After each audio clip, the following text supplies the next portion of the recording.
welcome to Tuned to Yesterday, broadcasting shows from radio's past. I'm your host, Mark Lavonier.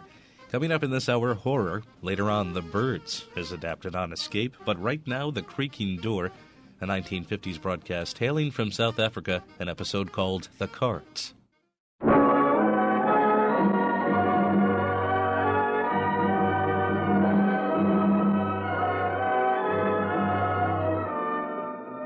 I have flown. I have sailed. I have moved about this world of ours, and ever in search of the finest of its kind, we bring you the tops in spine chillers.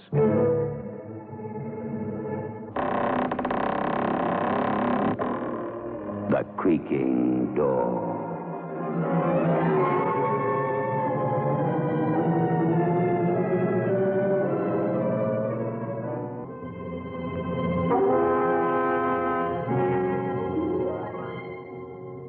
Good evening, friends of the Creaking Door. The Creaking Door is opening, so do come in. Mark you, it's no place to come if you want to live it up a little. As a matter of fact, it's rather a dead end.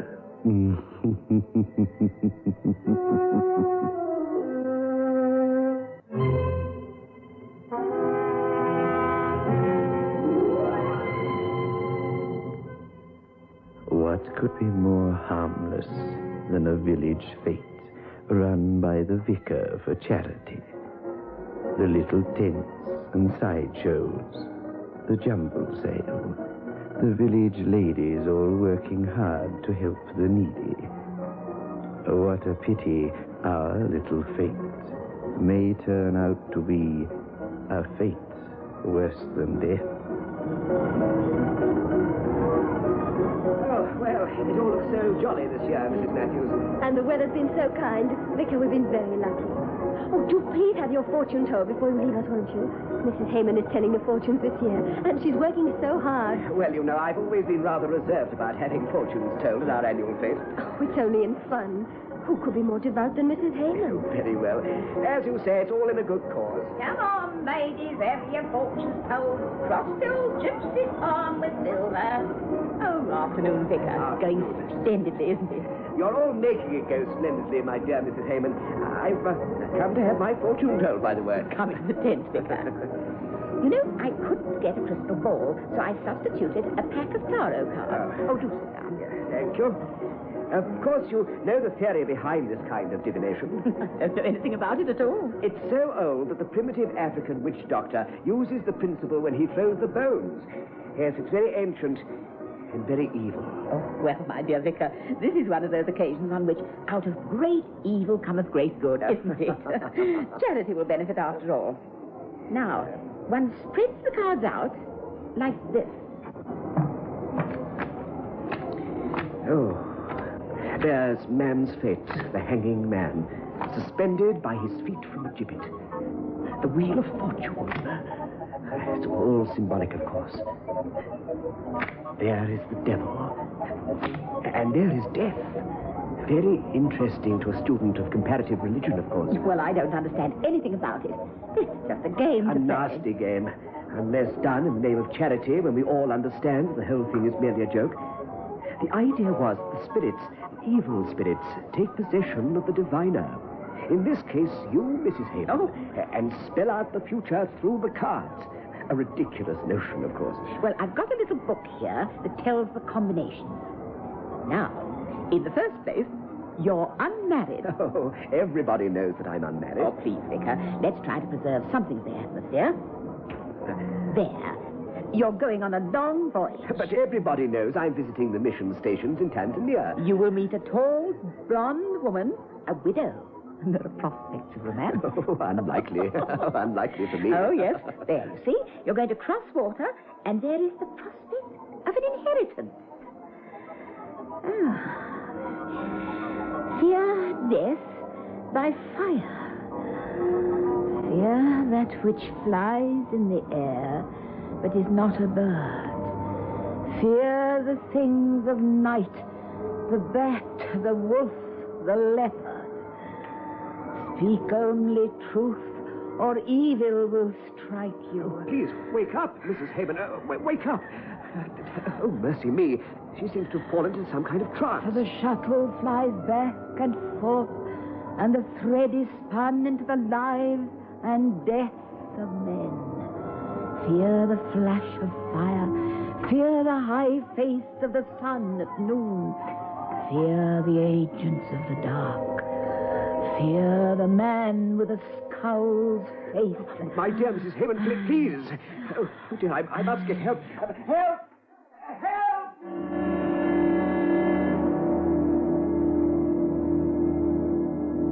Most extraordinary business, Mr. Matthews. A sort of possession by spirits, eh? Well, I wouldn't go as far as to say that. No. Probably the spirits came out of a bottle. So far as I know, the lady has never let a drop of spirituous liquor pass her lips. Only joking, Vicar. But it is most uncanny. Mrs. Hayman went into a trance of some kind. Excuse me, I'd better go to inquire if she's fully recovered. Are you feeling better now, Mrs. Hayman? Oh, it was only the heat. I am sorry. It must have been a most unpleasant experience. Tell me, can you remember exactly what occurred? Well, I was telling your fortune, and I must, have simply passed out, that's all. You seemed to go into some kind of trance. Do you remember what you said? Oh, it was some nonsense I was making up. You said, fear death by fire. Fear that which flies in the air, but is not a bird. No. Fear the things of night, the bat, the wolf, and the leopard. Speak only truth, or evil will strike you. Oh, I'm sure I didn't. Well, I can assure you that you did, Mrs. Hayman. I feel that something caused you to give me a warning. Something connected with those evil tarot cards. But what could the warning mean? It all sounds most outlandish to me. Fear death by fire. Well, that's plain enough. Fear that which flies in the air but is not a bird. Why, that would be an aeroplane. Of course. Your trip to Tanzania. You must cancel it at once. Oh, my dear Mrs. Hayman, I can hardly see myself explaining to the bishop that I must take the warning of a pack of cards rather than the evidence of my senses. No, I shall travel as scheduled, and I'd be greatly obliged if you'd refrain from mentioning this matter to anyone, at least until I've arrived safely at my destination. Oh, Vicar, do take care. Of course. And I hope to see you at the mission meeting on Thursday. Then I shall outline the purposes of my visit. But of course I shall be there. The whole village will. Yes, I know. You're all very loyal to me.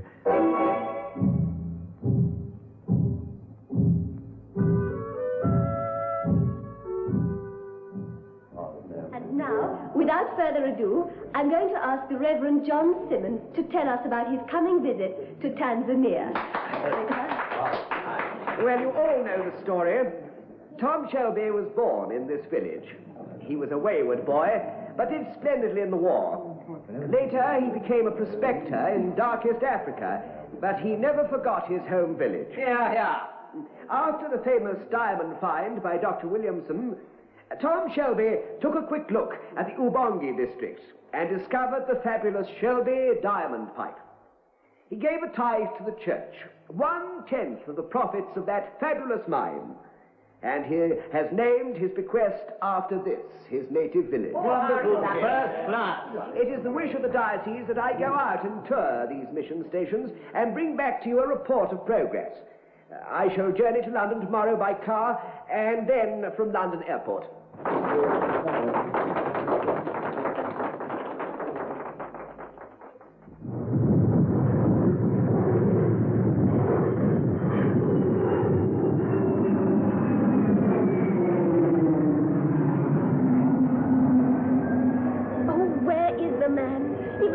Exasperating sometimes. Don't worry yourself, he'll show up. But that's the plane for Tanzania standing on the tarmac now. He's only got a few minutes. Oh, let's ask them to wait for him. I'm afraid they won't do that, May. He's got scarcely 5 minutes before she takes off.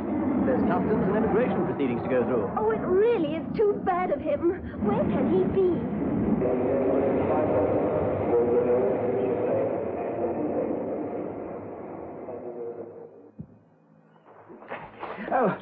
I say, please, a moment. Where can I hire a car or something? Car? Hire a car? Why, no, sir. I don't know. My dear man, where is the next village? Behind you, sir. I mean, in front of me. Oh, that I can't say. I be a stranger, you see, from Wemsbury Parlour. That's 5 mile away. Oh, it isn't any use, is it? I'm too late anyway.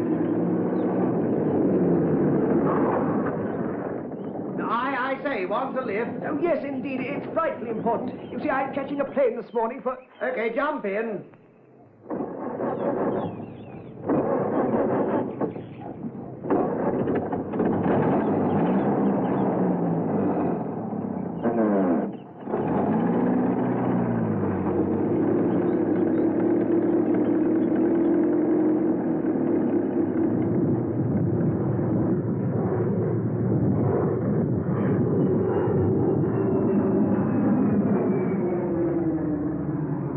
There's the vicar now. Where? In that ridiculous old car. Oh, his own must have broken down. Well, whatever's happened is too late. The plane's about to take off, I'm afraid. Too cruel, it really is. Oh, the poor vicar. Have I missed my aircraft? Oh, you have, but never mind. There's another leaving tomorrow. Look! Look at the plane! There's something wrong! She's crashing!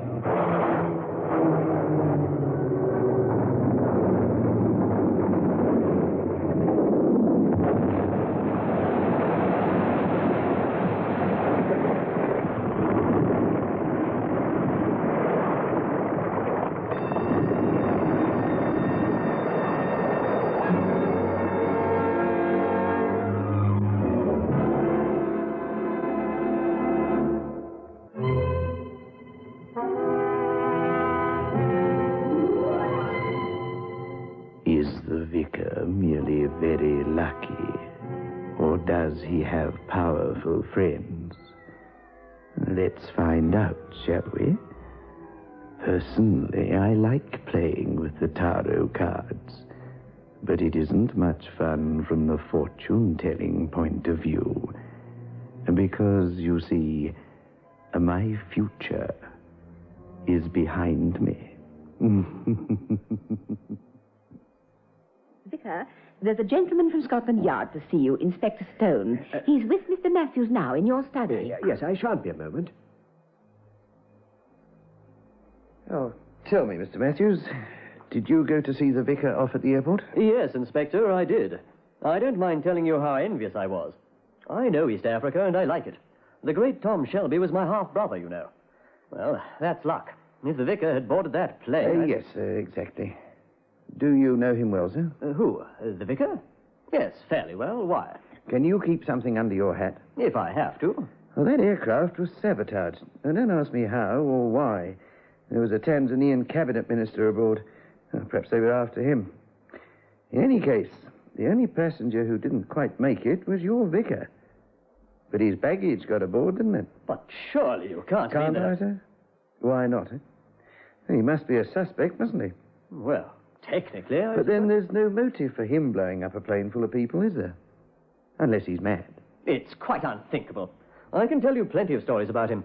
I've seen the way he cries when he's seen a mouse caught in a trap. He wouldn't as much as shoot a partridge for his dinner.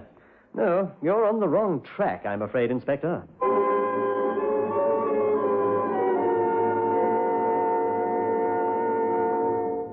May, I'm going to lay out the tarot cards again. Oh, you're mad.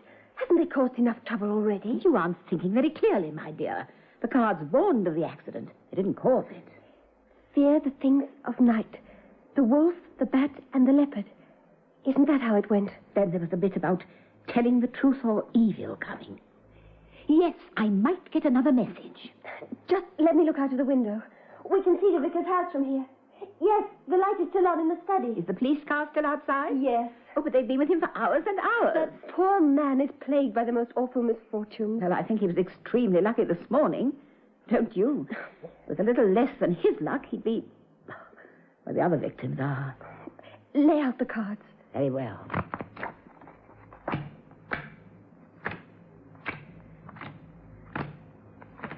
One touches them. I don't know why, but I've seen gypsies do it. If you want to know, it's a sort of spell, a heathen ritual. They're horrible, aren't they? I find them fascinating. I can see that you're in accord with them somehow. You know, May, I do feel that I am.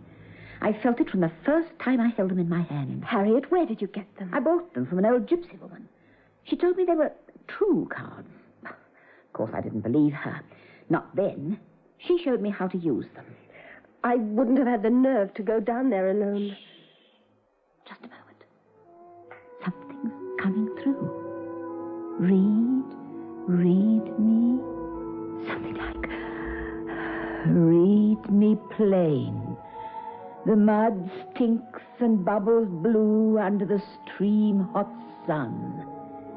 He who would win this has already lost. He who has lost has won. Harriet.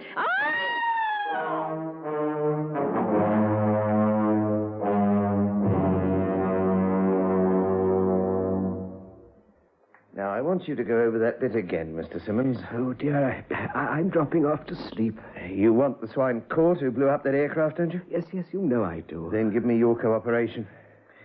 You came down the road towards 12 Trees Junction, and there something went wrong with your car. What went wrong, sir? I know nothing about cars, Inspector. There was petrol in the tank, little lights were burning on the dashboard. Oh, that's all I know. It just stopped. But I always thought you knew quite a lot about cars. Used to do your own repairs when you was a lad. Alas, I'm a lad no longer. You can't compare a car of those days with a modern box of tricks. No, I suppose not, sir. Now, how did this car stop? Did it just cut out? Did it splatter, or what? Spluttered, I think. You think? Don't you know, sir? No, I can't remember. I am far too tired. Now, let's come to the Tom Shelby estate. How long has Tom Shelby been dead? 6 weeks, that's all. Do you know how much he left? Oh, it must be a colossal amount. And with the mine's earning potential, 1,000 million wouldn't cover it. What a lot of good one could do with that money. Can you imagine a man who wanted to do good to the world so much that he'd sacrifice 100-odd people for it? The greatest good of the greatest number, as it were? I can't imagine a man so monstrous. But I'm perfectly prepared to believe that he could exist. Yeah. Do you know who is the beneficiary under the will, sir? Oh, I've no idea. And I refuse to answer any more of these silly questions. I don't care who benefits.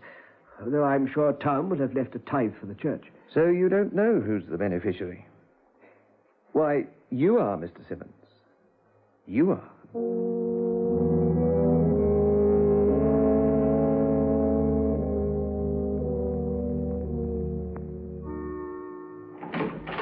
May I want... What on earth is going on here? It's Harriet. She was telling fortunes or something, and it happened again, and she screamed, and then she fainted. The silly fool. Hasn't she caused enough trouble with dabbling in this sort of thing? Oh, help me with her, will you? If she'd seen the sort of thing that happened in Africa when you meddle with this divination nonsense, she'd think twice about it. Oh, put her head down. She just said something very strange. How dare you chatter about this kind of evil filth? I'm going down to the village inn for an hour. And when I come back, I want that woman out of my house. Very well, Ralph.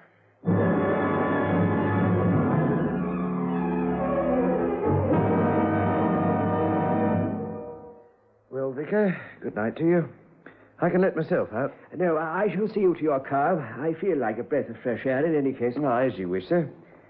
You'll understand that it's my business to get to the bottom of this matter. What a terrible business it is, too. My sympathies are with you, Inspector. Have no fear. That's a fine night, sir. Yes. On a night like this, I can hardly believe there's such a thing as evil in the world. If only... Down! Get down, man! There he goes. He's running off. It's as though a door had opened and released evil upon the world. Oh, there's big money involved. And big money means big risk. And it's the beginning and the end of it. Now, I'll get on to shortwave and have a call put out for that fella. An armed guard for you, sir.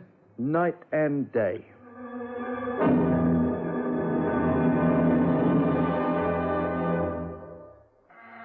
Oh, I'm coming. Oh, good morning, Mrs. Hayman. Please come in. I was told your servant hadn't arrived and that you'd no one to look after you. Not in the mundane sense, no. It seems there's someone looking after me, though, for I've escaped death twice in 24 hours. I read the cards again last night. Oh, I think that was rather foolish of you. However, I must admit they did warn us truly on the first occasion. Yes, that which flies but is not a bird. I rather think that refers to a bullet, not an aircraft. We still have the things of the night and the penalty for telling lies. However, I'm not too greatly worried. The next warning makes no sense to me at all. I remember it very clearly, but it still makes no sense. What was the warning? A sort of garbled verse. The mud sticks and bubbles blue under the steam-hot sun. He who would win this has already lost. He who has lost has won. What could that possibly mean? Well, I don't think that's very difficult. Diamondiferous clay is often called blue ground. That must be the blue mud referred to. And the hot sun, that's Africa. One would suppose so. Now, he who would win has already lost. That's clear enough. The person who was trying to obtain possession is fated to disaster, while the man who is most disinterested has already gained possession. But who are these people? I only learned for the first time last night that old Tom Shelby left me his entire gigantic fortune. Oh, then you're a rich man. No. He who has lost has won. You see, Tom did that because I always befriended him. He did it because he knows I'm unmarried and will remain so, that I'm a man of extremely simple taste, that it therefore stands to reason that I shall use this money to advance what we both like to think of as the true and moral aims of life. My dear Mrs. Matthews, whatever is the matter? Ralph is dead. Oh, my dear, I'm very sorry for you. You wouldn't be if you knew he tried to shoot you last night, that he caused the deaths of all those people. I cannot judge him, May. The temptation was very great. He told me the entire thing. He put the bomb in your luggage, then he tried to shoot you. I don't know what to say. He must have been stark, raving mad. He was Tom Shelby's half-brother. He believed he should have inherited the mine. Oh, of course. Everything would have gone to him if the vicar had died before the will was probated. Yes, I suppose it was something like that. But of course he was mad, too. In any case, it's all over for him. He had an accident cleaning his shotgun. Oh, my dear. At least that's better for him and for you. Don't say that, Mrs. Hayman. There's no man so evil that he cannot contain a spark of supreme goodness. Now all is explained. Except for one thing. The cards. How on earth did Harriet get messages from the tarot cards? I have no theories, ladies. I have nothing to say. They won't speak through me again. Before I came here, I threw them in the fire, and my heart was lighter to see them go. That was very wise of you. There is always a price to be paid for magic, and the price is too high to pay.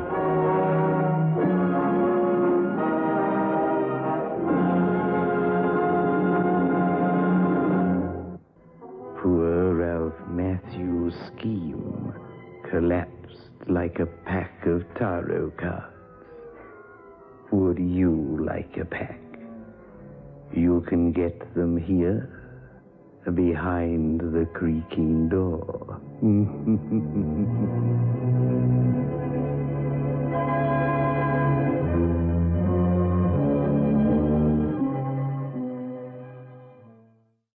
The Creaking Door on Tuned to Yesterday, a syndicated broadcast from South Africa from the 1950s. This is an hour of horror on Tuned to Yesterday. I'm your host, Mark Lavonier. Now time for a broadcast of Escape with a very familiar story, though not as familiar to radio listeners at the time it was broadcast. It's an adaptation of Daphne du Maurier's story The Birds, which Alfred Hitchcock would turn into a major famous motion picture in 1963 with Tippi Hedren and Rod Taylor. This broadcast features Virginia Gregg and Ben Wright, heard on CBS on July 10th, 1954. Tired of the everyday grind? Ever dream of a life of romantic adventure? Want to get away from it all? We offer you Escape. Escape, designed to free you from the four walls of today for a half hour of high adventure.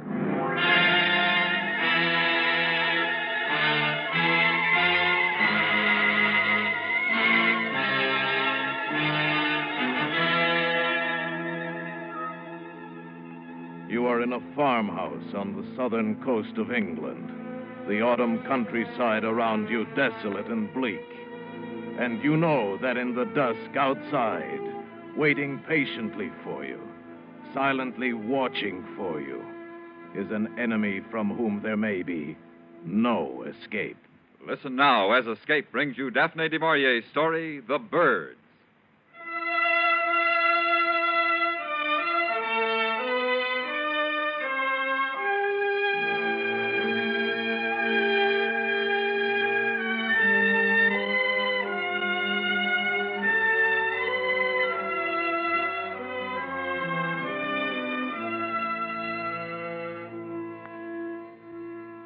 On December the 3rd, the wind changed overnight, and it was winter. Until then, the autumn had been mellow, soft.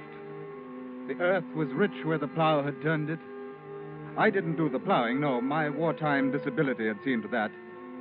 They gave me mostly the lighter repair jobs to do in the 3 days a week that I worked at the farm. A bank to build up or a gate to mend at the far end of the peninsula where the sea surrounded the farmland on either side.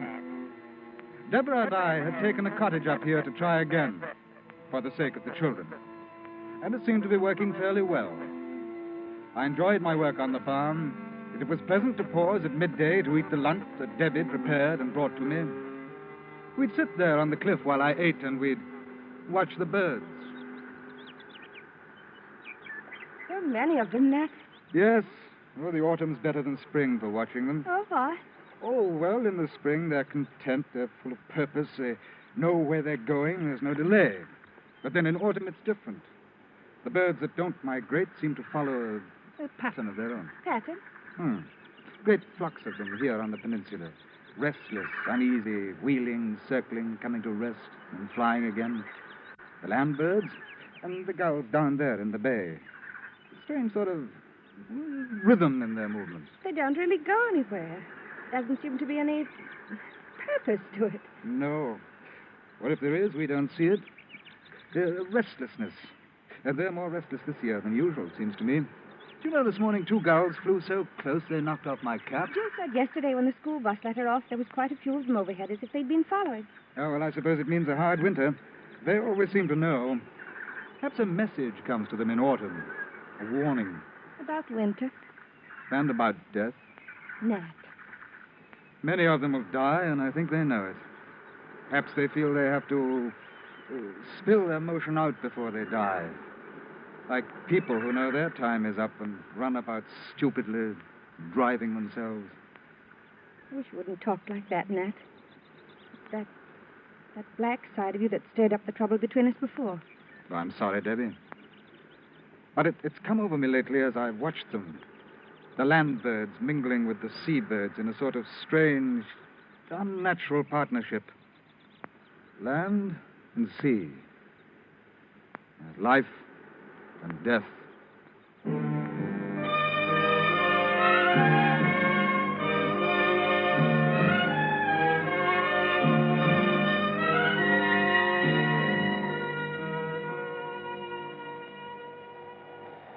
That night it turned colder, and the wind strengthened. Around 2 a.m, the sound of it beating against the house woke me up. I lay there with this slow, even breathing of Debbie beside me, and I thought of Jill and Johnny in the room across the hall. We seemed safe, secure. And then I heard it, a tapping on the window. At first I thought it was a loose shutter, and then I realized it wasn't. I got out of bed, went to the window, opened it. Suddenly something brushed against my hand and jabbed at my knuckles, and then was gone over the roof and behind the cottage.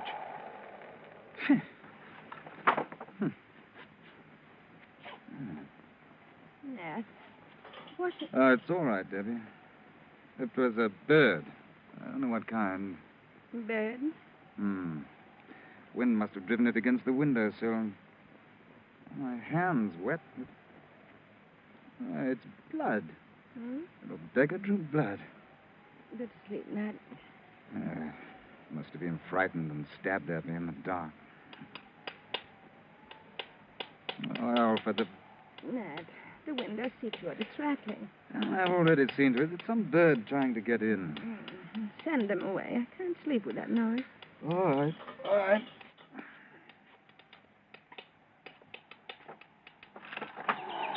Oh, well, off with you. Why, little... Stay away from my face. Out! Get away! ever in the world. Did you see that? There were half a dozen this time. They went for me. They tried to peck my eyes. Oh, Ned. I'm not making it up, Deb. Huh? What? It's Jill. Go see what's the matter. Right.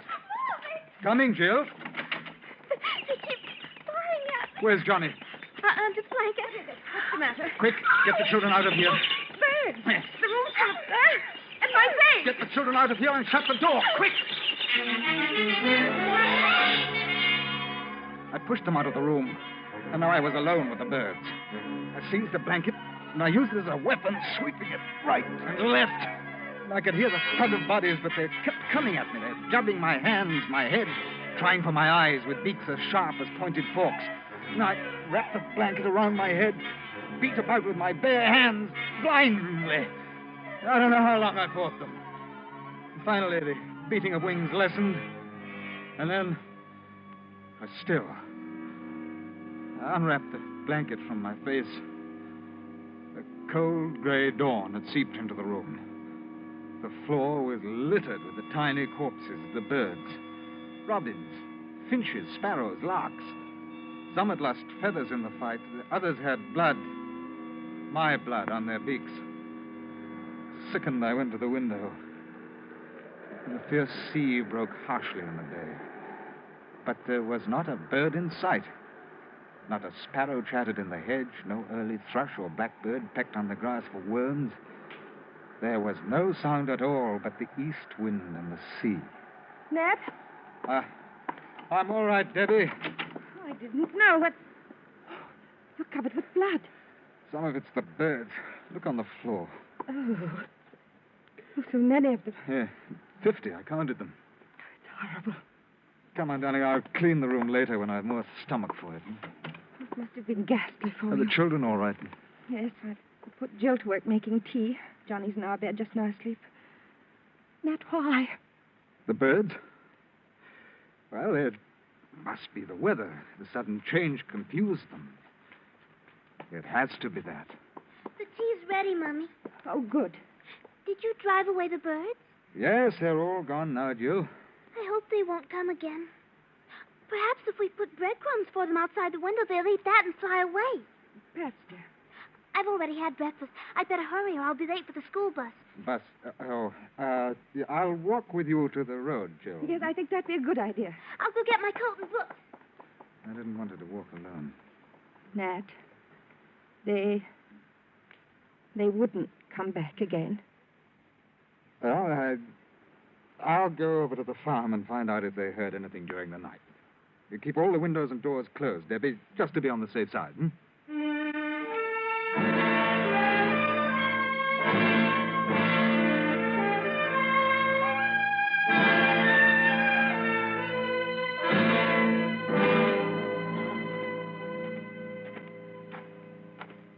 Hello?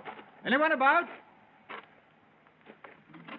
Hello, Mr. Hawkins. Was the mister around, Mrs. Trigg? Summer's about, but can you tell me where this cold is coming from? Russia? I've never seen such a change, and it's going on, the wireless says. Something to do with the Arctic Circle. We didn't turn on the wireless this morning. Fact is, we had trouble in the night. Oh, Kitty's poorly. No, not exactly. No, we had some trouble with birds. Why, it sounds absurd, but they flew in the window and attacked us. Attacked you? No, Mr. Hawkins. No, I'm not making it up, Mrs. Trigg. There are 50 dead birds on the floor of the children's bedroom. Foreign birds. No, the kind you see about here every day. Really? Well, you ought to write up and ask the Manchester Guardian. They'd have an answer for it. Hey, morning, Hawkins. Mr. Trigg. Mr. Hawkins has been telling about some birds last night. Oh? He says they attacked him. Attacked? Are you sure? Quite. Never heard of a thing like that before. Hungry, maybe. Looking for food. You put out some crumbs. Yes, of course. I'll be up tomorrow as usual. Good morning. Ordinary birds, he says. Attacked him. Now, what does he take us for, coming around with a story like that? He's a strange one, he is, with those superior airs. You see the look he gave us when we didn't swallow his story? Attacked him. I think he reads too many of those books.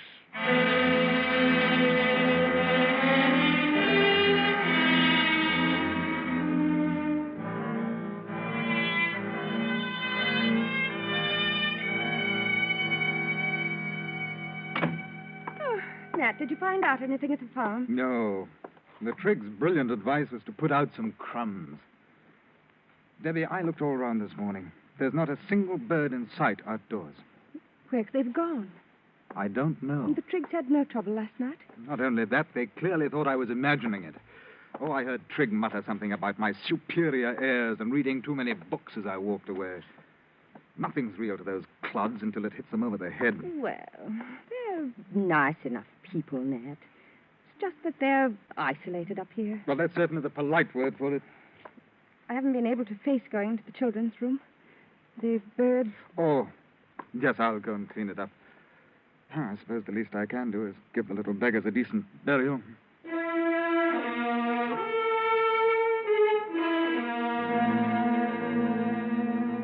I dropped the dead birds into a sack, went down to the beach to bury them. The wind was bitter cold. I dug a pit in the sand with my heel and started to empty the sack into it, but the wind caught the birds and whirled them along the shore. There was something ugly in the sight, but the tide would take them when it turned. I looked out at the crested breakers, and then I saw them. The gulls. Out there, riding the seas. Thousands. Tens of thousands. They rose and fell in the trough of the sea like a mighty fleet at anchor, waiting for the turn of the tide. Waiting. They stretched as far as my eye could reach. They covered the sea. I started up the steep path home, almost running. Someone should know of this. Someone should be told. But who? And then, as I opened the front door, I saw Debbie beside the wireless listening. Damage and even attacking individuals. It is thought that the Arctic airstream is causing the birds to migrate south in immense numbers, and that intense hunger may drive them to attack human beings. Householders are warned to see to their windows, doors, and chimneys, and to take all precautions for the safety of their children. Further bulletins will be issued later.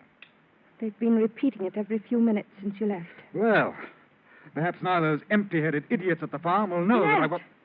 You sound almost glad. Oh, don't talk rot, Debbie. It's just that when people with half a brain try to tell me Can't that you forget that superior attitude of yours, even now? Don't use that word superior to me. I'm sick of it. So am I, Nat. So am I. You... Oh, I'm sorry, dear. This thing has made me a little nervy, I guess. Yes, I'm sorry too, Marty. Nat, one of the bulletins said the birds seem to be waiting. For what? I don't know. They said the birds are hungry. What are you doing? No, the hammer. I'm going to get some boards and see to the doors and windows as they tell you to. You think they could break in with the windows shut, those sparrows and robins and such? Why, how could they? I wasn't thinking about the smaller birds. I was thinking about the gulls. The gulls? Debbie, have you ever been close enough to get a good look at a gull's beak? There must be 100,000 of them out there, riding the sea, waiting.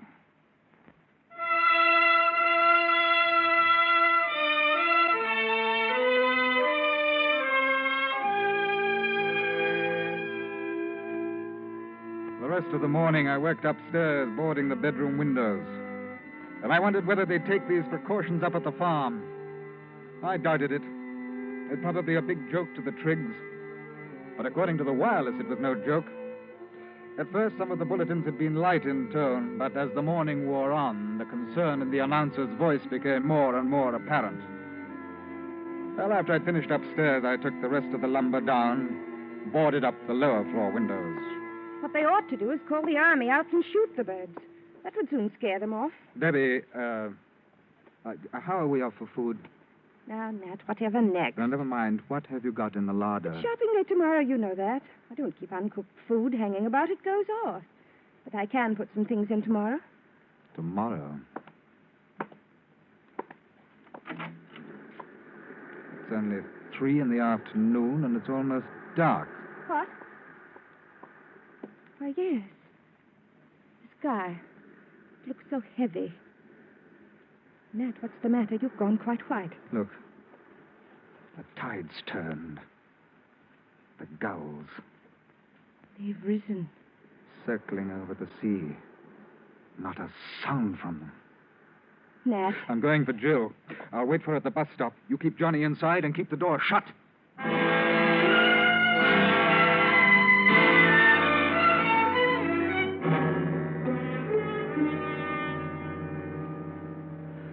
Outside, I looked for a weapon, but a hoe was all I could find. Then I went to the top of the hill and waited. The surf was booming below, and a smudge rose behind the clay hills in the distance. It widened, divided, and spread north, east, south, west. It was a vast cloud of birds. They passed close by, heading inland, up country.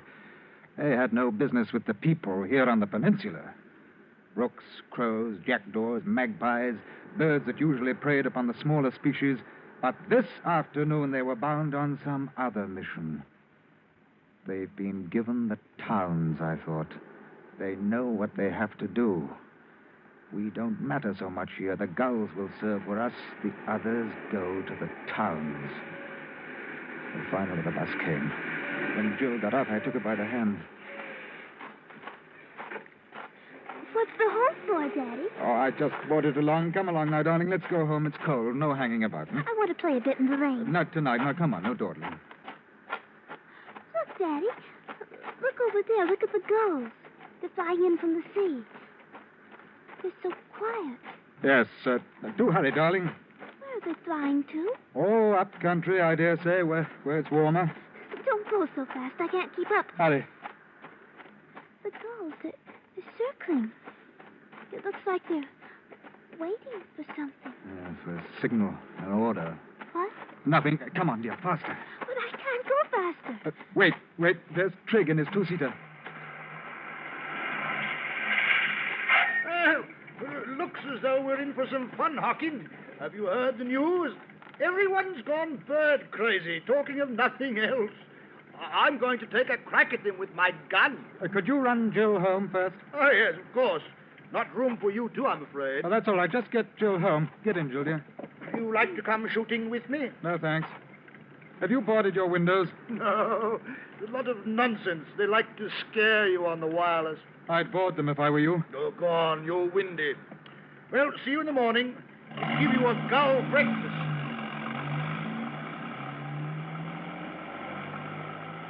I watched Trigg drive Jill toward the cottage, and then I followed on foot.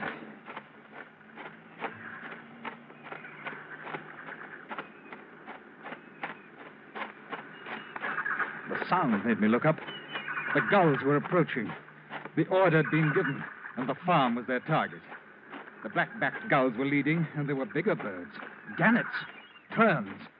And suddenly one of them dove at me, missed, rose to dive again, and then came the others, 6, 7, a dozen. I dropped the hoe, covered my head with my arms, and ran towards the cottage. They kept coming at me from the air with beating wings. Each stab of a swooping beak tore my flesh. I had to keep them from my eyes. And with each dive, they became bolder. And they had no thought for themselves. When they missed, they crashed, bruised and broken on the ground. And as I ran, I stumbled, kicking their spent bodies in front of me. Another aimed up better, closer to my eyes, closer. And then I reached the door of the cottage. Let me in! It's Nat! Let me in!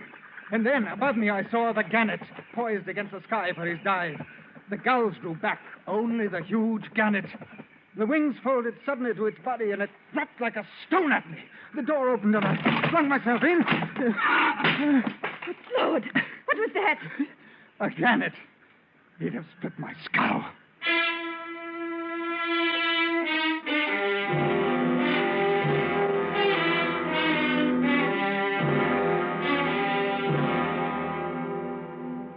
Better now? Yes, thanks. You're quite the wound dresser. Are the children? In the other room, I didn't want them to see you that way. No. Your hands are the worst. I'll be all right. We'd better all sleep here in the kitchen tonight. I'll bring down the mattresses. All right. I'll fix something tasty for supper and we can prepare. Wait. Listen. That sound. What is it? The birds crowding against the outside of the house. They're trying to find a way in. Nat. Don't. They can't get in. I tell you, they cannot get in. The boards will hold. For how long? How long? Stop it! Here. I'll turn on the wireless. That'll drown them out. Yeah. That's better. Yes. Anything so I can't hear that horrible rustle. It's only the food that worries me, Debbie. Now, I've noticed that the birds come in with the tide, but the tide will go out about 9 tonight, and we should have a lull of about 6 hours. I could slip out during that time and go to the farm, see if they can give us something. Here's London. A national emergency was proclaimed at 4 o'clock this afternoon. Nat. Measures are being taken to safeguard the lives and property of the population, but it must be understood that these are not easy to effect immediately, due to the unforeseen and unparalleled nature of the present crisis.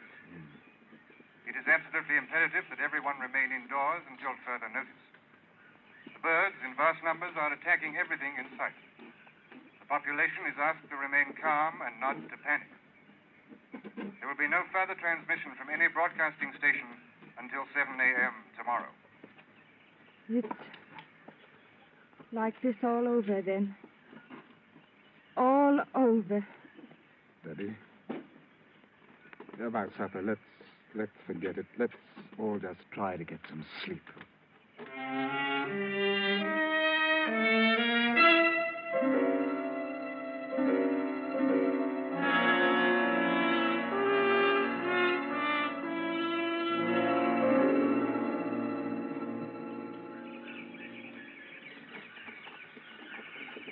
Nat, wake up.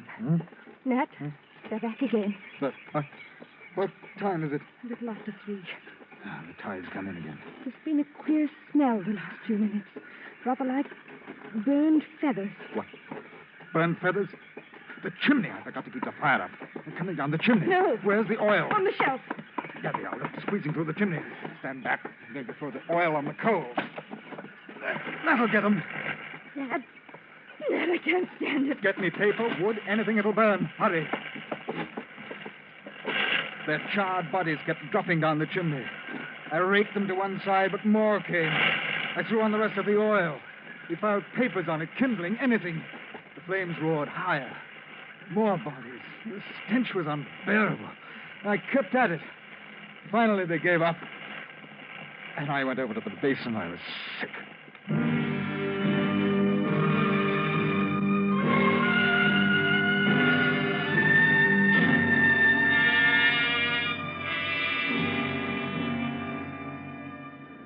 Around 9 in the morning, the rustling ceased. I opened the door a crack. Crushed birds were deep about the house, but there was not a living bird in sight. The tide had gone out. Now was my chance to get food and fuel. I ran all the way to the farm. There was no smoke from the chimney. I came round the corner of the house and stopped. In the doorway, almost covered with dead birds, were Mr. and Mrs. Trigg. What was left of them. Beside him was his gun. Beside her, a broken umbrella.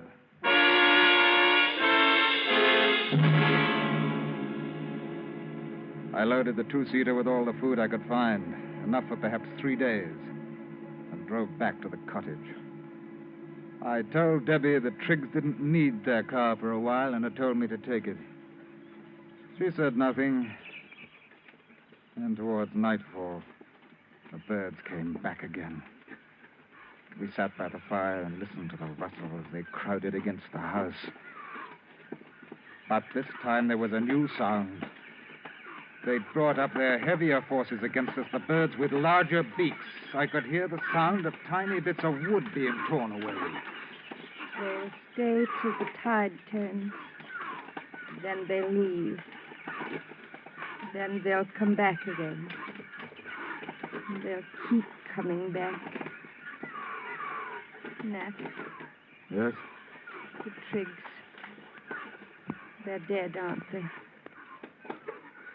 Yes. We're all alone. Strange. I feel closer to you than I've ever. That it should take something like this to bring us. Debbie, you may be interested to know that right now, I do not feel very superior. Don't, Nat. No! Nat! Nat, what do we do? I don't know, Debbie. I do not know.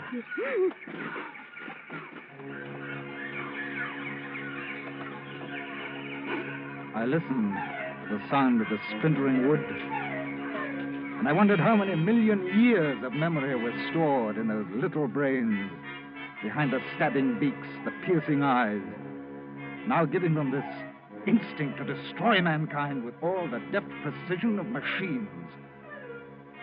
I switched on the wireless. It was dead. I reached for the cigarettes. There was only one left in the packet. I lit it. I threw the empty packet on the fire and watched it burn.